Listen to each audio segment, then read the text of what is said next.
Começa agora o seu comitê de investimento diretamente da Black Swan. Apresentado por Luigi Michalis e José Faria Júnior. Pessoal, hoje é sexta-feira, 15 de maio, dia chuvoso aqui, tá um gelo em São Paulo, mas a gente tá sem casaco, né, Júnior? Pois é, estamos sem casaco. E prontos para mais um comitê de investimentos No Mercy, Frozen.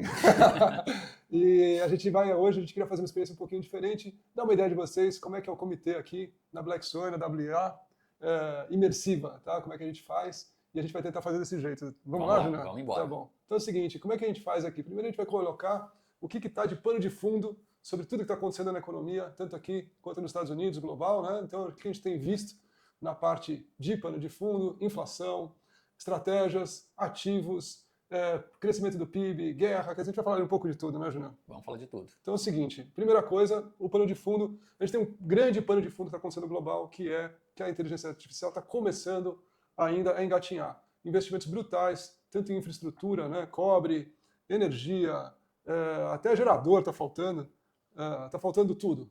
E aí, por exemplo, a gente vem falando várias vezes, né, um carro elétrico tem mais ou menos 50 quilos de cobre por carro elétrico, vocês imaginam? A demanda e a oferta estão totalmente descasadas, você tem aí uma produção de 26 milhões de toneladas, para uma demanda que já está começando a superar isso, aliás, desculpa, 23 milhões de toneladas, para uma demanda que já está perto de 25 milhões de toneladas. Né? Então, assim, isso está gerando um investimento brutal na economia americana e em outros países, mas brutal, especialmente na economia americana, que está fazendo com que esse PIB suba, independente de investimentos ou de déficit fiscal que os Estados Unidos está crescendo. Júnior, você quer comentar um pouquinho sobre isso? É só para a gente começar? Sim, 2 pontos aqui. Curiosamente, esses dias a Samsung e a TSMC ultrapassaram $1 trilhão, que isoladamente é muito mais do que a soma de todas as ações do Ibovespa. Para variar, né? Mas uma empresa vale tudo que tem aqui. A Nvidia acho que vale pouco hoje. Estou falando em $6 trilhões.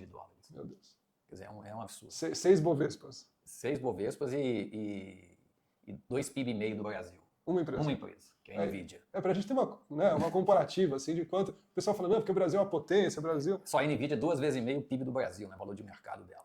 E o outro ponto é que você comentou do investimento, né? O investimento das empresas e em tecnologia nos Estados Unidos está ficando próximo de 2% do PIB. É realmente impressionante. É impressionante. Eu acho que nunca vi desse tamanho, sabia? Não é inédito, tá? Mas é que das outras vezes que se aproximou desse nível, como lá na bolha da internet, isso caiu rapidamente. Ele não conseguiu ficar de pé. Perfeito. Mas dessa vez a gente acredita que tem mais possibilidade de ficar de pé, né? Que não é uma bolha, mas enfim. Você vê, por exemplo, só a Taiwan, você falou da Taiwan, né? Sim. Ela tem 3 fábricas que estão ficando... Nos Estados Unidos. Estão montando nos Estados Unidos. A primeira fábrica, que nem está pronta ainda, já tem demanda de 4 anos. A terceira fábrica, que nem está no chão, nem começaram a montar o chão da fábrica, tem demanda de 2 anos. Está com uma backlog de 2 anos. Estava até esses dias comentando meu conterrâneo, Lucas Costa, lá do BTG. Estava conversando essa semana sobre, eu concordo com a tese dele, da inflação dos tokens. Porque cada vez vai ficar mais caro, né, você acessar a IA, os tokens vão tender a ficar cada vez mais caros e você vai repensar demissão versus custo de token, porque não vai ser... A IA, esses preços aí provavelmente não vão ficar, manter, né? Vai ser mais caro. Você sabe que a gente começou, o comitê já estamos falando de macro, já vamos para o micro, né? Você sabe que, por exemplo, né, eu olho muito para essas duas empresas, né, a Nvidia e o Google, né? E você vê que o Google ele conseguiu fazer meio que o iPhone do IA, né? Porque você tem tudo, né? Você tem infraestrutura, você tem o Gemini, Sim. Você tem uma cadeia perfeita onde tudo se encaixa muito bem, né? E a Nvidia estava ficando para trás por causa desses tokens, né? Porque para gerar um token é muito caro. E agora ela está fazendo, não sei se você acompanhou nessas últimas semanas, a Nvidia está fazendo, meio que vendendo a fábrica inteira do token, né? Fazendo com que, apesar dela ter um chip caro, né? Porque qual que é o negócio? O chip do Google ele é muito mais barato. Sim. Né? Então, a TPU, né, que eles chamam, tem a CPU, tem a TPU, que é a do Google, ela é muito mais barata. Então, já tinha um movimento muito grande para ir para o Google. Mas, o que a Nvidia fez que foi o pulo do gato? Né? Para variar, o 20º pulo do gato deles, né? Ele fez com que o token ficasse barato. Ele tem um chip caro, tudo é caro, mas a geração de token é tão bem feita, né, e tão bem estruturada que o token fica a geração de cada token fica barata. Interessante. Nossa, até perder uma linha, né? Então vamos lá. Falou do pano de fundo da IA e do investimento. Então assim, vamos tirar a guerra, vamos tirar a eleição da frente, vamos tirar tudo. O que tem? Tem uma coisa maravilhosa para o futuro, né? Empresas aí que geram bilhões de caixa e valem trilhões e não tem nenhuma dívida dominando aí a narrativa do mercado. Perfeito. Mas tem guerra e tem eleição. Tanto aqui nos Estados Unidos quanto lá. Tanto aqui no Brasil quanto nos Estados Unidos. Vamos falar um pouquinho disso, Jean? Começamos pela guerra, vamos lá. Vai lá. O que está acontecendo é que nessa semana foram divulgados alguns índices de inflação americana, CPI, PPI e Import Price Index. Todos os três vieram bastante estressados. Quando você analisa em conjunto com o índice, o Global Supply Chain Index do Fed de Nova York, que mede as posições das cadeias logísticas, esse índice, quando está em zero desvio padrão, você vai imaginar que mais ou menos o CPI está em 2%, que é mais ou menos a meta do Fed. O Fed, na verdade, é PCI, né? Então, zero desvio no índice de Nova York é mais ou menos 2 no CPI. E toda vez que o índice de Nova York ele inclina para subir, a inflação sobe, e quando ele inclina para cair, a inflação cai, justamente porque quando esse índice está caindo, é que as cadeias logísticas estão desapertando, não tem um problema logístico. E esse índice está batendo 2 desvios.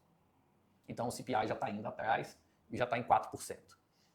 Obviamente, minha opinião, eu não vejo um caso tão grave quanto na Covid, porque na Covid fechou tudo. Dessa vez vamos falar só Hormuz. Mas é um abacaxi. E a inflação está subindo. Então, isso aqui é um ponto. Você pode olhar isso através de um índice específico da S&P, que tem um PMI específico de logística, e você pode olhar também através do PMI, por exemplo, o Supply Chain Deliveries, quando sobe, é porque está tendo atraso nas entregas, e isso está correlacionado com a inflação. Então, essa aqui é uma caixinha. A outra caixinha, hoje é o último dia do Jerome Powell como presidente do Fed. Mas que fica, né? Ele fica no comitê, porque ele e o Trump brigaram, e o Powell vai ficar no comitê até o processo do Departamento de Justiça ser extinto. Virou o guardião do comitê, né? Ele é o guardião dourado, né? Ele está com um escudo ali, armadura. Exatamente. Defendendo, inclusive, aquela moça lá do... É a Cook. A Cook. E se o Wash está entrando, alguém tem que sair. Então, quem está saindo é o Dove Chilpomba Maio, né? Que sempre ia cortar 0,5% no juro. Então, ele foi indicado pelo Trump em agosto ou setembro do ano passado, teve uma vida curta. Como o Powell não vai sair, ele vai sair. E ele impede que o Trump nomeie mais uma pessoa. Ele impede. Aliás, só para lembrar, né, mais uma vez, ele foi demitido pelo Trump, né, o Powell.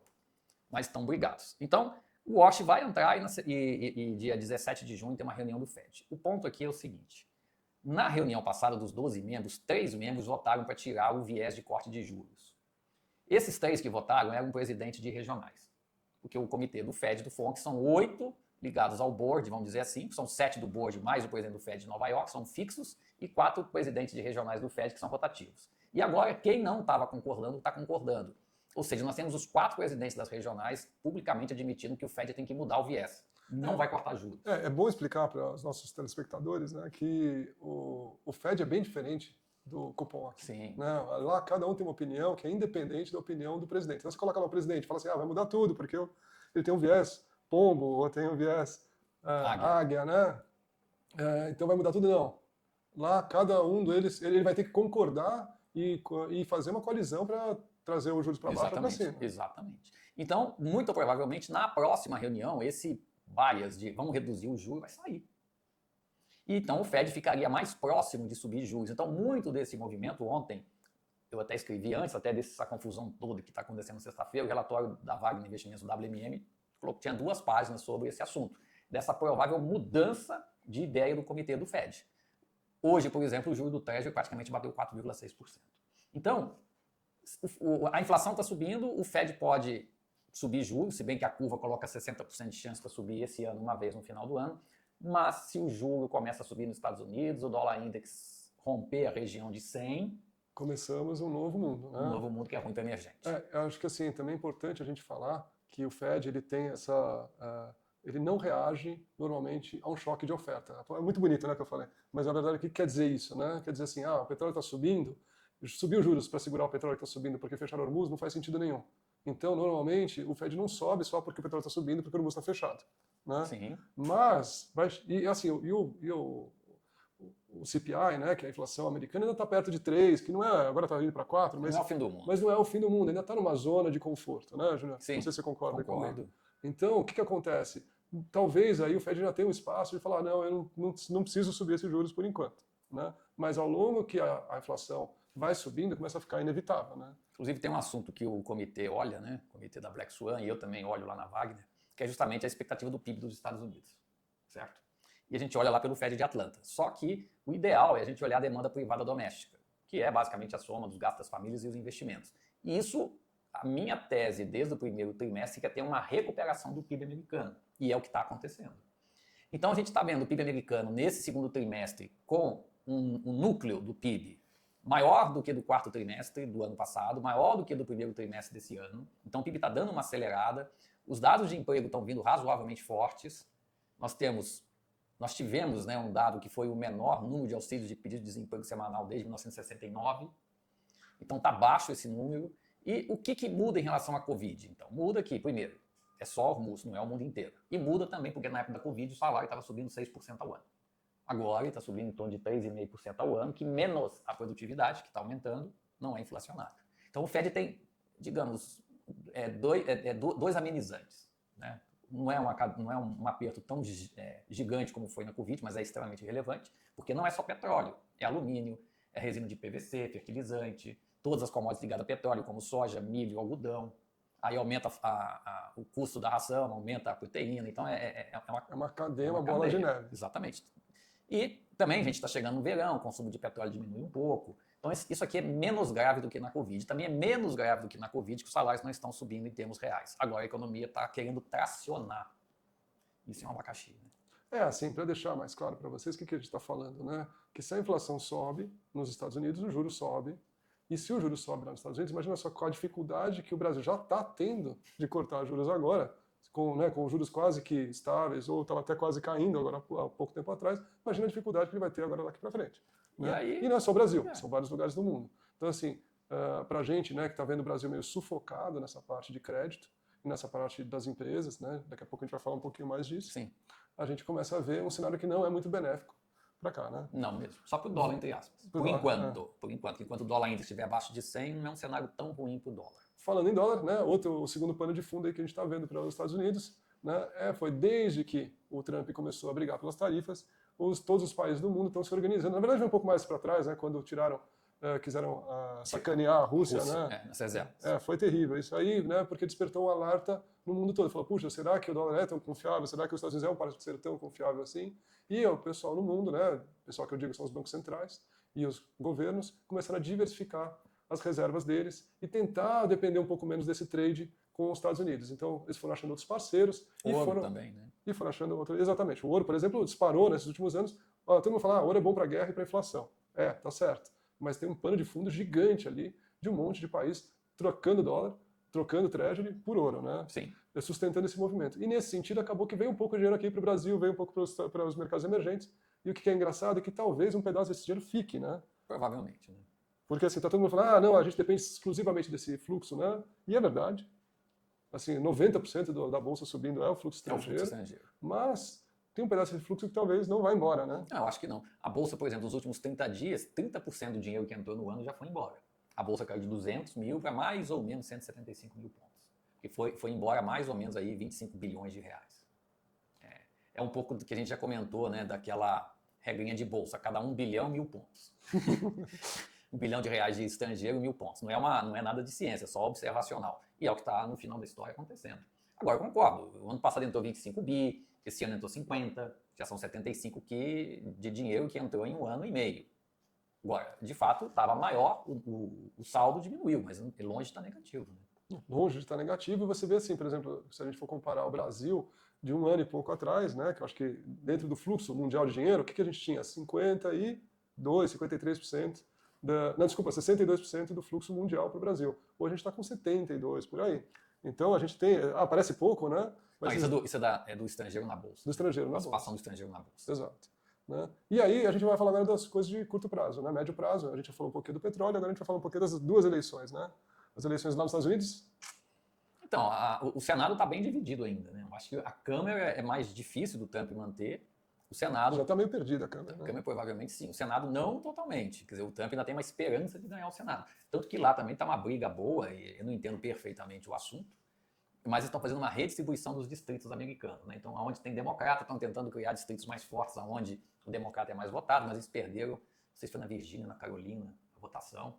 E onde tem republicano, como no Texas, fortaleceram e criaram distritos para tentar aumentar a participação dos republicanos. Então tem toda uma discussão também em cima de mapa eleitoral. Mas provavelmente o Senado está difícil, porque se a inflação americana voltar a subir de fato, o Fed tiver que subir juros, justamente na época da eleição, não vai ser fácil para o Trump conseguir manter o Senado. Então, esse está em risco mesmo. A Câmara dificilmente o democrata vai perder, com base nas informações de hoje. E aí vem a pergunta, o Trump realmente precisa da Câmara do Senado ou não precisa tanto, né? Tanto porque não, assim, mas... até agora ele tem feito tudo por mandato, um decreto. Exatamente. Assim, o pessoal fala, será que vai... se ele perder os dois, vão empichar ele? Difícil também, né? Porque tem que ter uma maioria aí para empichar, não é um processo. Vai ter que ter muito republicano virando de lado. E a pergunta que eu também me faço é assim, se o Trump não quer deixar um legado, né? Sim. Ele não está muito preocupado, tanto ele não vai ser reeleito mesmo. Dizem que ele quer botar o filho dele, sabia? Então não é só aqui que o pai quer o filho. Já ouvi essa história em algum lugar. Já vimos. E aí, mas enfim, e o pessoal está falando que o Trump não está muito preocupado com essa eleição e nem com nada, e que ele vai seguir com a retórica dele, o que é uma possibilidade, né? Porque ele foi na China e conversou com Xi Jinping sobre o Estreito de Hormuz, soltou hoje na rede social que a guerra continua. Exato, né? E aqui no Brasil, antes da gente acabar com o Hormuz, aqui no Brasil a gente tem a eleição que eu estava tão animado com o teu amigo mineiro ali. Zé. Ele foi sincerocida, o que aconteceu aí que ele perdeu a tração? Não, ele está falando assim o que ele quer fazer, né? E o que ele quer fazer, a gente pode até concordar que é o certo, popular, né? mas não é absolutamente nada popular, né? Então, realmente, e pelas pesquisas que a gente viu, essa história do Supremo, dos intocáveis, né, que ele fez lá os vídeos, dos desenhos, isso não se viralizou do ponto de vista para a população inteira, né? Quer dizer, a parte mais próxima de política entendeu, mas a maioria da população não. Então, ele no Polymarket chegou a ter 15%, hoje não tem nem a metade, né? Então, tá muito difícil, o partido não tem capilaridade. Agora, com base em tudo o que aconteceu com esse vazamento dos áudios do Vorcago, o Lula ganhou uma boa margem de segurança. Imagina assim, você tinha o Flávio na frente e o Lula atrás. Isso Polymarket ou nas pesquisas. Aliás, hoje sai uma Datafolha, mas nem adianta muito ver. Temos que analisar as pesquisas que estão começando agora e que vão ser divulgadas daqui a uma semana. E o Polymarket hoje já coloca uns 45% para o Lula e 30% para o Flávio. Lembrando, Polymarket é probabilidade de vitória, não é intenção de voto. Então não é muito certo a gente somar todo mundo, a probabilidade da direita está um pouco acima de 50 ainda, da esquerda um pouco abaixo de 50. Não é muito certo fazer isso, porque é probabilidade individual. É a mesma pergunta, quem vai ganhar a Copa? Essa aqui é a pergunta no Polymarket, quem vai ganhar a eleição? Lula, 45%. E ele estava atrás do Flávio. Agora era óbvio que depois que passasse o prazo de desincompatibilização dos políticos, o que o PT ia fazer com o Flávio? Eu acho que assim... Destruir, né? Total. Eu acho que o PT demorou muito até. Demorou um mês. Né? Talvez demorou tanto porque já tinha essa arma na mão e sabia que ela era letal, né? Uhum. A pergunta que eu me faço é se, assim, o quão letal essa arma é. Porque, assim, será que consegue desidratar o Flávio tanto que entra um outro candidato no lugar dele? Ou se desidrata só um pouco, o Flávio continua competindo Vai pro segundo turno, mas só que sem condição de ganhar no segundo turno, né? Agora, tem um detalhe. Faltam 5 meses para as eleições. Há 15 dias, o Lula tomou uma derrota feia no Senado. Então, não, estava andando, né? É que ia estourar alguma coisa do Flávio. A gente já sabia que alguma coisa ia estourar. Mas o Lula estava cambaleando. 38% no Polymarket. De repente, o Flávio que tomou a paulada. Amanhã vaza alguma outra... Não sei, amanhã vaza alguma outra coisa do Lula. Mas o Lula tem pele de foca, né? Eu sei, mas assim, ainda tem... As coisas meio que rebatem nele. Assim, ainda tem 5 meses. Hoje saiu aquele boato, né, de uma chapa Tereza Cristina com a Michele. Enfim, surgiu uma outra...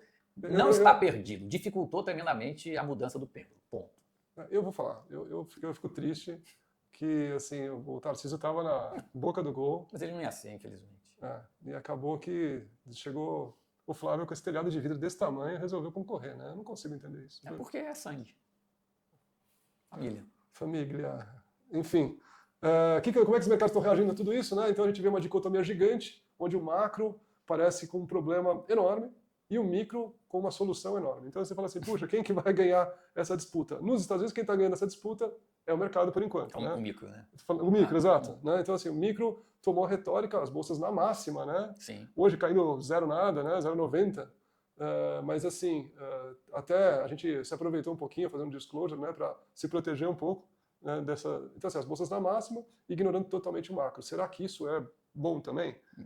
Porque assim, não é um macro que você fala assim, tá tudo bem se é uma guerra isolado. É um macro que pode afetar a inflação de um jeito forte e a taxa de juros também, né? Exatamente. Acho que é um macro diferente dos outros macros que mata né? o bull market do S&P alto do juro do Fed. E várias vezes isso ocorreu porque o petróleo dobrou de preço. E diga-se de passagem, né?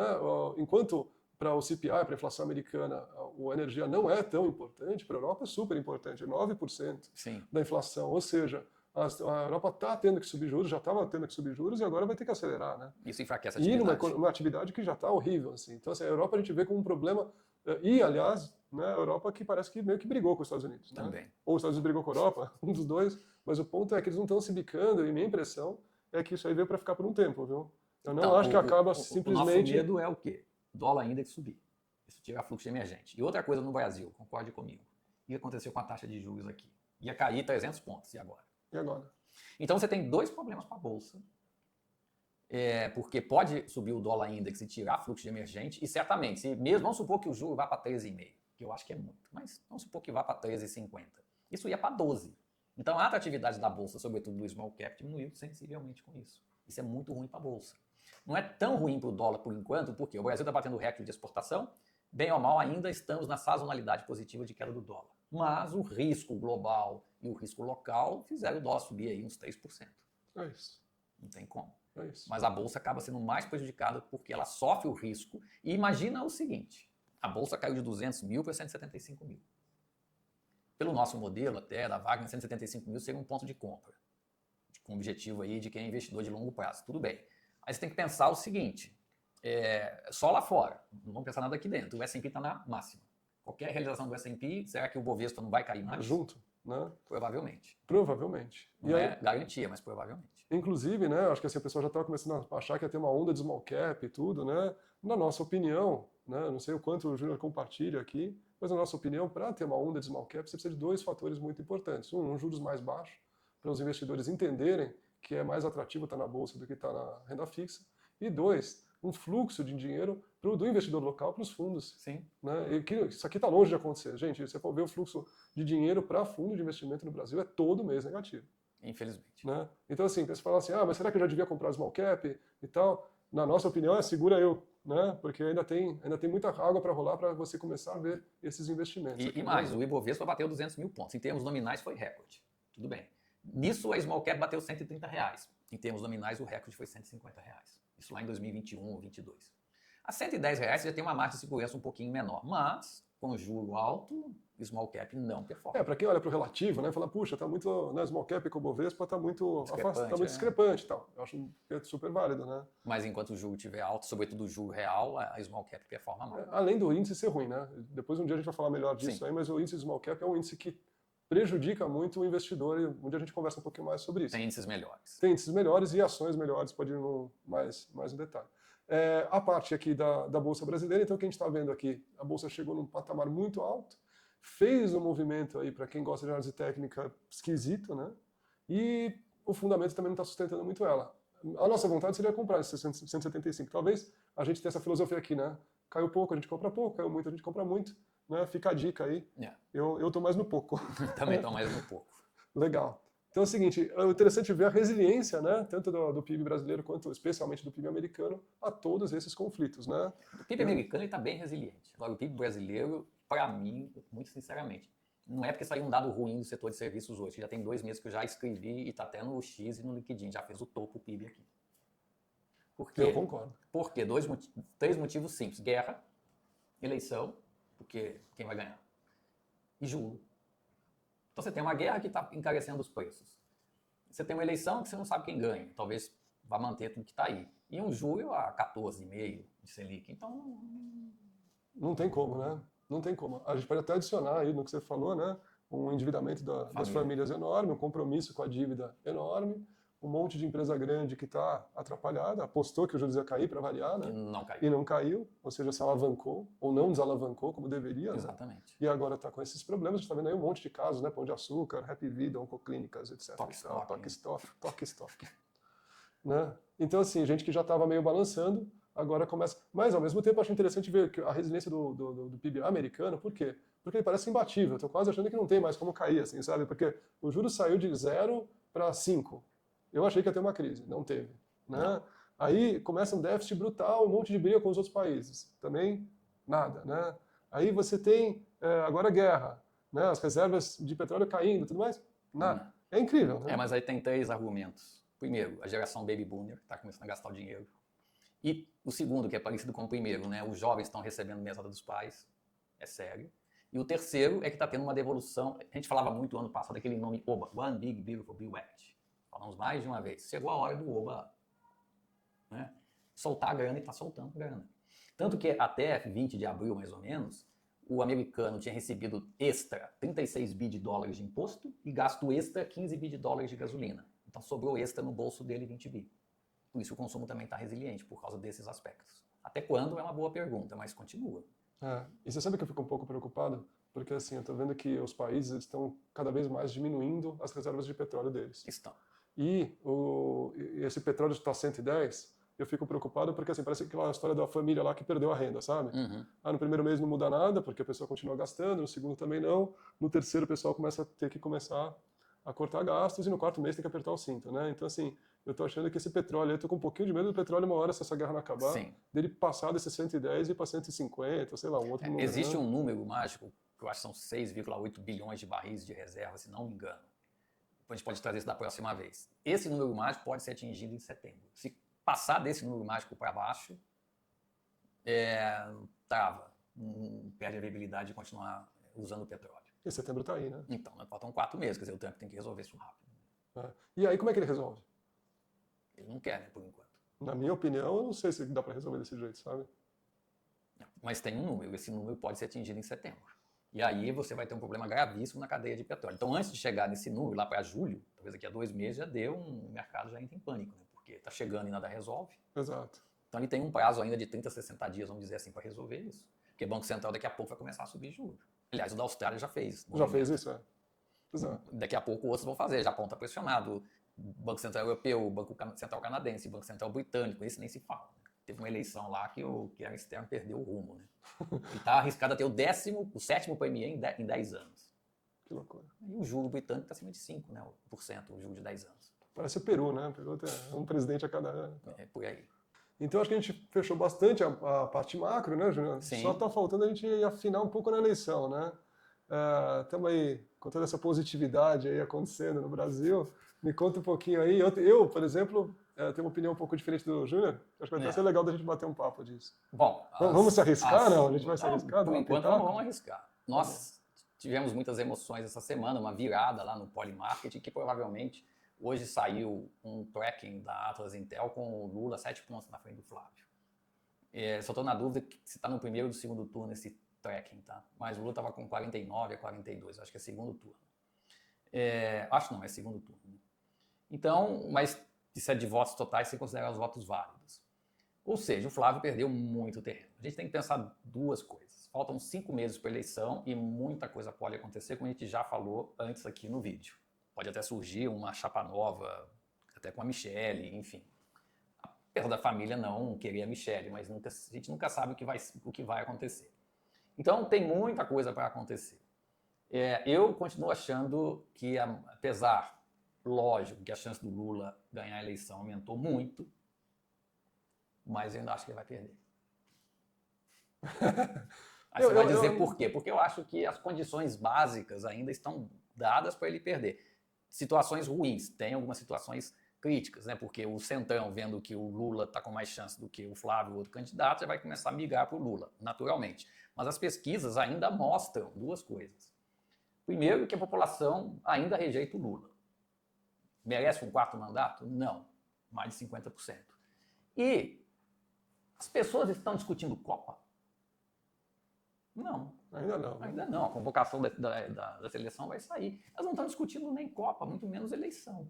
Então, esse assunto, você tem 30% da população que é, vamos lá, Lula, uns 20% que é Bolsonaro, ou um pouco mais que seja, ou por aí, entendeu? E tem 40% da população que é centro. E esse centro é que vai, como toda eleição, definir. E isso não caiu ainda na graça do pessoal. Lembre-se da eleição de São Paulo. De repente, Marçal ia. Lógico que Marçal fez uma bobagem no final da eleição. O Boulos vai ganhar. Aí entrou o Marçal. Aí teve o Nunes. No final da história, O Boulos, que estava meio favorito, perdeu de novo. Perdeu de novo. E Então, o Marçal também, que estava crescendo, nem foi. Por pouco. Agora, ele também acho que não queria ir, na minha opinião. Então tá muito cedo para a gente acreditar que está perdido. Eu acho que ainda não. Lógico, vamos falar que assim, você errou, tudo bem. Estou dando meu palpite aqui a cara tapa. Eu acho que não está perdido. O Lula tem fraquezas importantes e alguém precisa capitalizar essas fraquezas do Lula. Quem? Difícil responder isso hoje, mas eu acho que esse plano ainda não mudou. Não, muito legal. Eu, do outro lado, eu gosto de olhar para os dados, né? Você também, mas assim, tem um dado que me chama muita atenção, que eu estava meio que apostando minhas fichas nele, que era a inflação de alimentos. Eu acho que isso aí vai bater, e é o maior detrator de popularidade de todos os países, é a inflação de alimentos. E me surpreendeu muito, assim, fora os escândalos e tudo, eu estava ficando animado porque eu falei, puxa, olha, você tem de um lado, né, pé de meia, todas aquelas benefícios que o governo tem feito, elas não estavam surtindo efeito. E a inflação de alimentos estava subindo, então você via a popularidade, né, com uma correlação muito boa nesse sentido, né, muito boa, que eu digo assim, estatisticamente boa, né, então a correlação da popularidade caindo e desses pontos subindo. E agora você vê que a popularidade dele tem subido, tem se mantido estável mesmo com esses dados, ou seja, parece que ele também tem um piso ali, sabe? Tem. Agora, a inflação de alimentos, bem lembrado, ela vai subir mais. Não tem como. Agora, e isso vai bater na eleição. Não tem jeito. O Lula pode fechar combustível, não deixar subir o gás, o petróleo, a passagem de avião, fazer o subsídio que ele quiser. Mas para óleo de soja, para carne, para pão e macarrão, não tem o que fazer. E nem roupa. E nem índice de construção. Mas roupa civil. Ele conseguiu lá. Já deu isençãozinha lá do na site. Blusinha, né? Para baratear um pouco. Foi.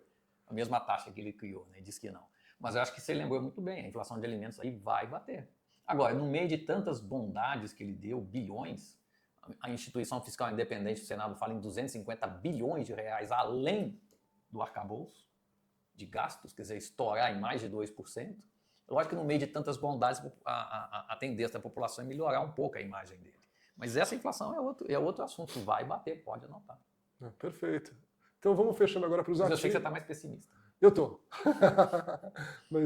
mas é isso, né? Acho que talvez eu esteja meio imbuído com os últimos fatos, sabe? Eu sou humano, né? E tenho os meus vieses também, né? Gostaria de não ter. Vou apostar? Não. Porque se eu perder, eu vou... Pagar feliz. Pagar feliz. E eu não vou pagar. Então é o seguinte, ó, os ativos, né? O que a gente está vendo aí, para fechar um pouquinho o macro só, eu acho que é importante, a gente vai falando das duas coisas ao mesmo tempo. Saiu o balanço do Banco do Brasil, a gente já vem falando há meses do agro, meses ou se não anos, né? Sobre o agro. Eu elevei minha preocupação com o agro, Júnior. Eu acho que assim, a gente vai ver o balanço, primeiro que o balanço do Banco do Brasil... gente, não dá para você ter uma estatal, comprar estatal em uma época populista, né? Um governo populista, isso aí é muito duro de você ganhar dinheiro com isso, sabe? Sim. Você vê até o petróleo subindo, a Petrobras aí com suas dificuldades. Então, assim, então, dito isso, né? Obviamente o balanço ia vir ruim, mas veio muito ruim. Né? E aí, o que tem esse muito ruim aí dentro? Tem a parte do agro. E o BB, para quem não sabe, né? O Banco do Brasil, ele tem uma parcela de crédito importante no agro. E o que aconteceu com o agro? Normalmente, o que os bancos fazem? Né? Eles vão rolando a safra. O pessoal do agro começa a não ter dinheiro para pagar, em vez de ir lá chamar a dívida, ele vai lá e rola a safra. A próxima safra você me paga. E me chamou muita atenção o quê? Eles não estão conseguindo rolar a safra. Ou seja, eles estão tentando passar a dívida para algum outro banco, para algum outro credor. Os FIIs agros obviamente, não têm condição de absorver. Não. Que também já está todo mundo no osso. E, ao mesmo tempo, ele está tentando rolar, mas não está conseguindo, porque também ele já chegou no limite dele, vai estourar Basileia. Se ele estoura Basileia, estoura um monte de coisa, e é muito pior. Então, assim, pela primeira vez, eu estou achando que o agro não vai estabilizar, e a gente vai ter outras surpresas aí para frente. E o pior é que o custo de fertilizante está subindo muito. Todos os custos. Adubos, fertilizantes, né, no caso, estão subindo muito. Então, por mais, mas o milho subiu na CME, para um preço da CME, não o preço do Brasil. A soja subiu, tudo subiu. Então o agricultor está ganhando dinheiro. Não obrigatoriamente, depende de como ele está gerindo a safra dele. Não, o dólar está abaixo. E a relação de troca, fertilizante com safra. Se ele não souber fazer bem essa relação de troca, proteger o câmbio, vai ficar pior. Porque o fertilizante subiu hoje. Se a guerra acaba, o preço cai. E aí? E aí é prejuízo. E aí é prejuízo forte, né?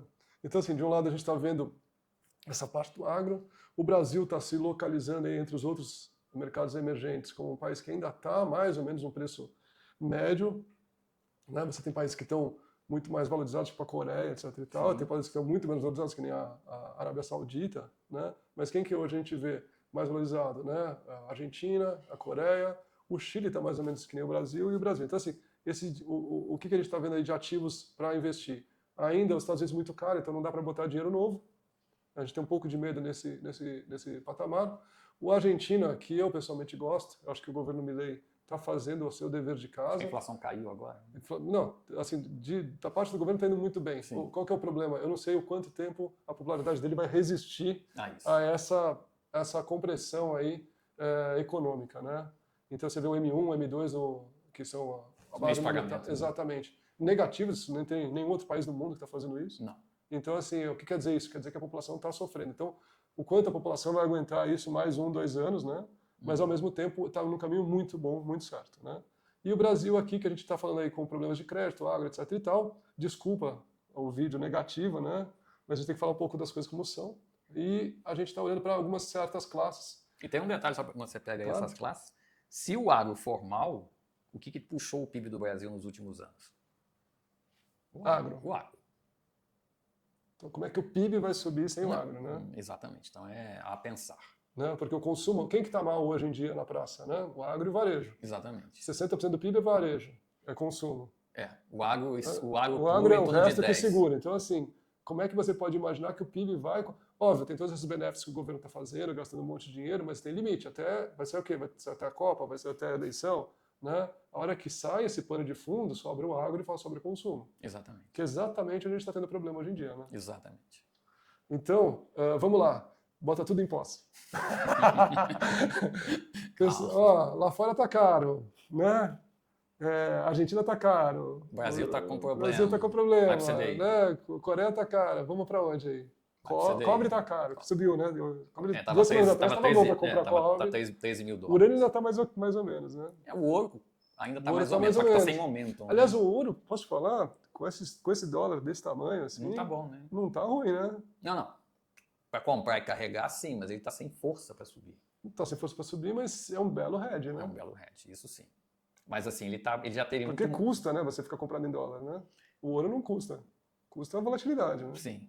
Mas ele perdeu um pouco de força, né? Igual a gente estava vendo nos últimos meses.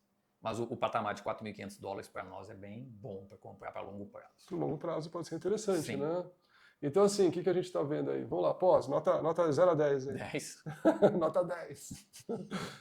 Ouro. Acho que um 7, porque ele não está rendendo, né? Aí é mais um trade de hedge, de longo prazo. Ele não está um trade igual já foi bom antes, porque ele perdeu o momento, mas pelo valor que ele está, para longo prazo, sim. Inflação curta. Bom, né? Eu acho. Inflação pode dar uma subida ali. Inflação curta, sim. Parece legal. Muito melhor do que inflação longa. Longa, né? não dá. Nesse momento, você compraria inflação? Não, porque... NTNB 2050. Uma coisa que me preocupa são os multimercados, né, que se entupiram de inflação longa. Né? A gente já falou mais de uma vez. Aliás, fundo multimercado, o mês passado caiu mais que bolsa. Né? Sim. A gente já falou mais de uma vez. A NTNB não passa de 7,5 e 8, porque na Dilma parou no 8, mas a Dilma foi empichada. A gente já falou isso e lembre-se disso. O que está matando a NTNB longa, a inflação longa, não é a inflação em si, é o juro real. É o juro real. Que não cede. E aí você não tem marcação a mercado a favor. A inflação curta vai render um pouco menos do que o Selic? Pode ser. Mas uma duration de 2 a 5 anos não vai te prejudicar muito. Agora uma duration de 10, 20, 30 anos, pode nesse quadro, sim. A verdade é assim, o cenário hoje é mais defensivo, né? Você pensa assim, cenário, meio de campo, defensivo ou ofensivo, né?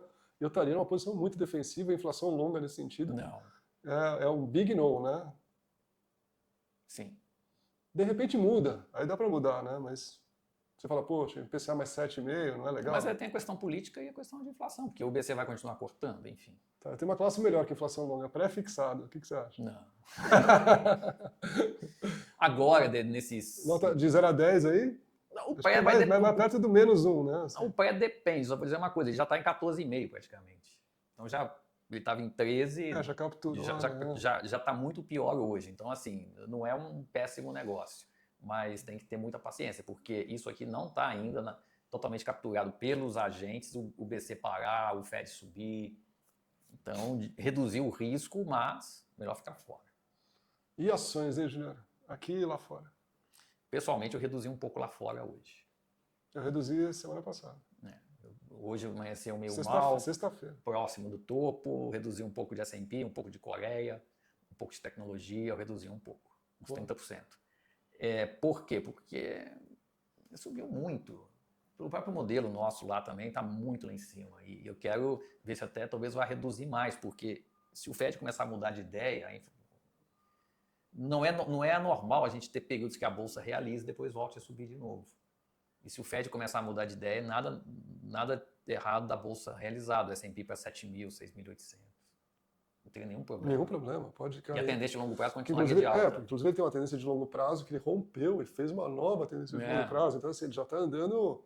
Então não tem nenhum problema ele cair aí 400 pontos, 500 pontos, ficar ainda saudável. Eu estou dizendo que hoje pode manter, não tem problema. Mas comprar não dá. Vender eu não venderia. Ficar vendido não. Mas diminuir eu acho que é muito prudente. Diminui. E aqui no Brasil, deixa a mais difícil para o final aí. Nesse patamar não é ruim de comprar, mas a perspectiva não está boa. Então, assim, para colocar dinheiro novo, eu esperava um pouco. Assim, grosso modo, se a tendência de alta continuar, é um ótimo ponto de alocação. Mas é melhor esperar um pouco, deixar ficar um pouco mais claro. Ser um pouco mais prudente. Pessoal, a gente faz esses vídeos aqui para tentar ajudar vocês a se organizarem, para a gente mostrar um pouquinho aí de como o pessoal do mercado financeiro pensa, e a gente espera ter ajudado vocês ali. Eu sei que foi um vídeo mais defensivo, né, mais negativo, mas também faz parte do nosso trabalho alertar algumas coisas, tá bom? É isso, né, É isso mesmo, pessoal. Obrigado e até a próxima. Muito obrigado, até a próxima.